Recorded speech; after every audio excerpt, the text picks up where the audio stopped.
So if you could pick any job in the welding industry, what would that job be? Where do you want to work? How much money do you want to make? And how selective can you be? Stick around and we're going to talk about those topics.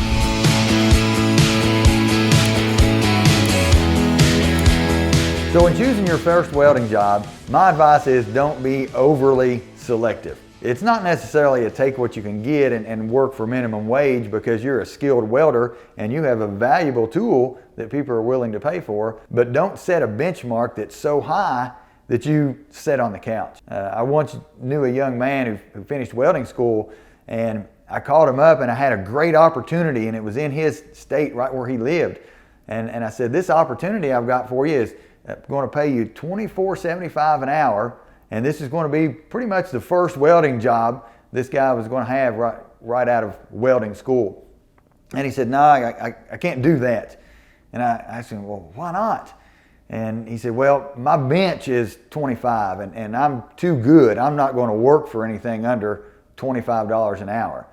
I said, well, you graduated welding school a week ago. What are you doing right now? And his response was, well, I'm working for Dad's HVAC company making $9 an hour. And it didn't make any sense to me whatsoever. So don't sell yourself short. If there's a job in your area, then go ahead and take that job. You want to make sure that you are building your name as a quality welder, and you are building your reputation to make good shots, good welds, show up on time, and keep your head out of the dirt. Companies are going to recognize this. Foremen are going to recognize it. So maybe it's not your first job. You get to choose what you want to do. Maybe it doesn't even happen in the first year. But eventually, a couple years in, after you've got half a dozen or more different companies that you've worked for, after you've traveled across the country a couple times and you have names of foremen and contractors in your phone and they are calling you to see what you're interested in welding, at that point, you might be able to start being selective. I know a lot of young welders out there who are under 25 years old who can still choose. Maybe you want to take off in the winter months, or maybe you want to work down south when it's winter and work up north when it's summer.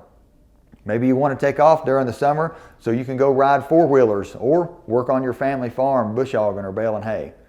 So put in the time, earn yours, don't expect no one to hand it to you. Build your name, build your reputation for a year or two, and then you can start being selective, and you'll see it on your paychecks because the money you earn will start to increase over and over and over. So that's my answer to the question. Can you choose your welding job? And what's the best welding job out there in America?